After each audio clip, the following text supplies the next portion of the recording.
Now, today the topic is pinworm. It is also known as threadworm or the seedworm.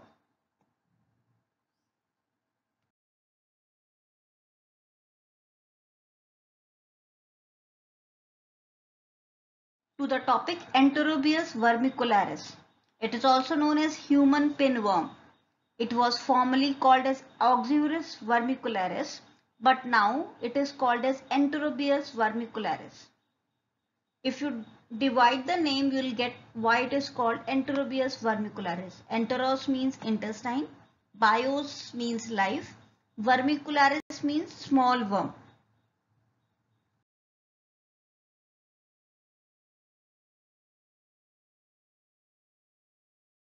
Now come to the topic habitat. The distribution is worldwide. It is more common in school or the preschool children and the children who live in the hostels.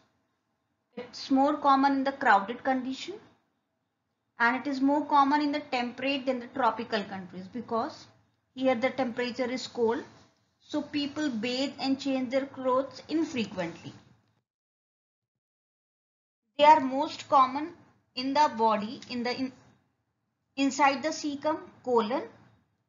Right after the fertilization, the male worm dies. Therefore, the male worms are rarely seen. The female worms migrate out of the anus, depositing eggs on the perianal skin.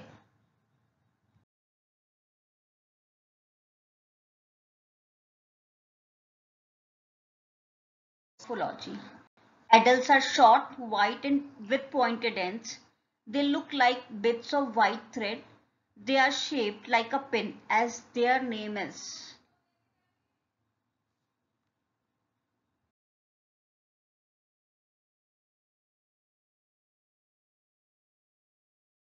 Here we have the diagram of the pinworm.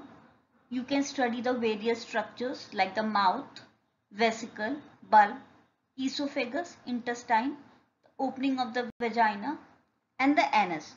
Egg of the pinworm is also there, but the description is on the next slide.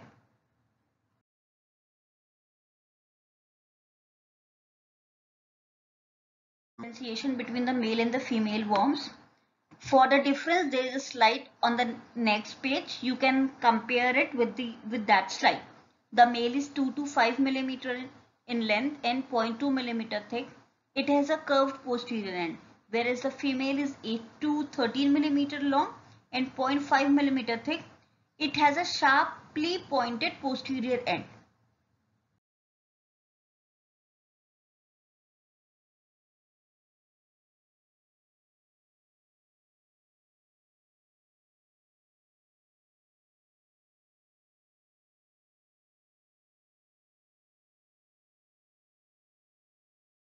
Eggs.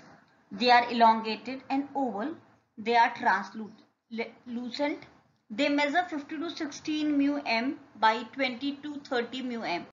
They are flattened on one side, convex on the other.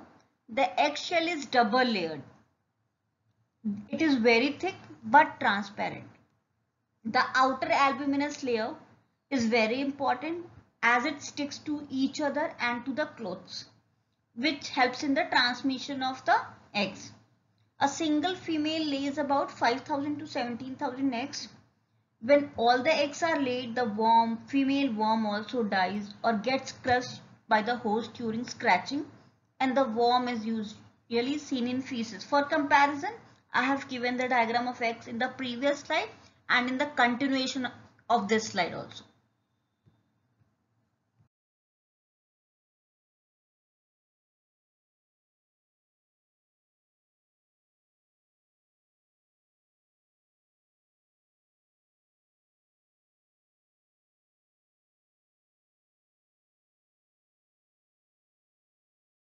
Important part, that is the life cycle. The entire life cycle from the egg to adult takes place in the human gastrointestinal tract. That is, only a single host is involved. It takes about 2 to 4 weeks or about 4 to 8 weeks. Since only single host is involved, so all the stages are found in the human only. The life cycle begins with eggs which are being ingested. The eggs hatch in the duodenum Duodenum is the first part of the small intestine.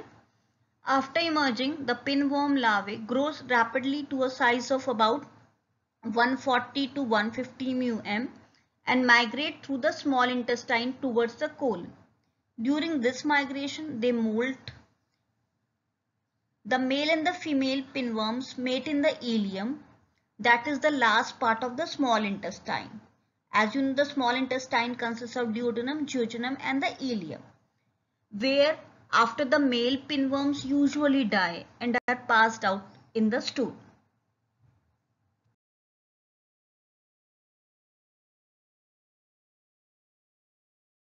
This is the life cycle diagram.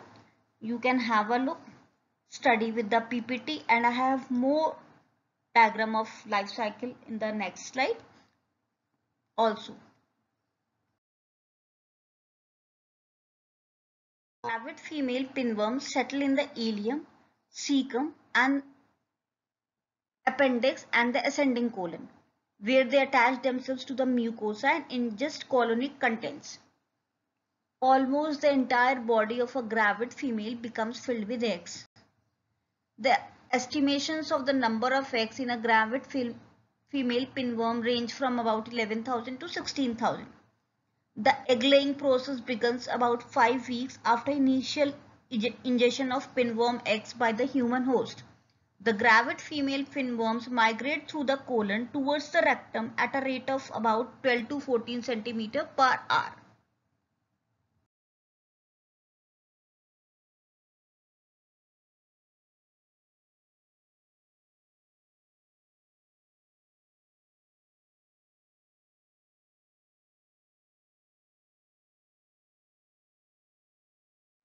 Now, after emerging from the anus and while moving onto the skin near the anus, the female pinworms deposit eggs by 3 mechanisms. Either by contracting and expelling the eggs, or by dying and then disintegrating, and by rupture of body due to the host scratching the worm. After depositing the eggs, the female becomes opaque and dies.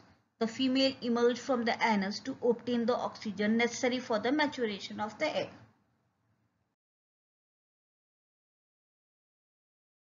The life cycle come to the clinical features. As it is more common in children, so infection occurs mostly in children. It is more common in females. Since it causes itching, so it leads to irritation, pruritus of perianus and the perianal area, scratching and the excoriation of the skin around anus. Since it mostly occurs in the night, so it disturbs sleeps. It also causes nocturnal enuresis. Sometimes the worms crawl in the vulva and vagina, causing irritation and mucor discharge in the females.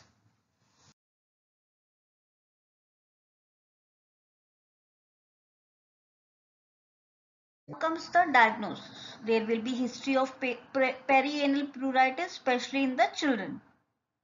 They are deposited in large numbers on the perianal skin at night, and swabs are collected from these sites in the early morning.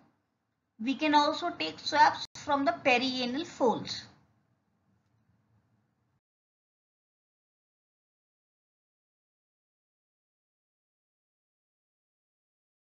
Treatment pass. So treatment consists of the allopathic and the homeopathic treatment. For allopathic, just we'll study the two medicines, the mebendazole and the albendazole, and the treatment should be given in the groups. Now we'll have a discussion on the homeopathic treatment.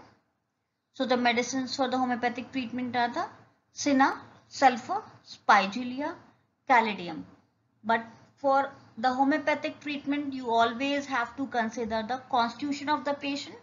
Then only the medicine should be administered.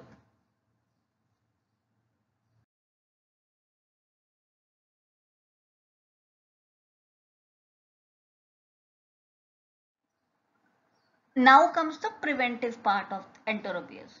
Since it is transferred by the bad hygiene through the hands, through the nails, so we should wash hands regularly with water and after using the toilet, showering regularly, adopting good hygiene measures, frequent change of clothes and bed linen.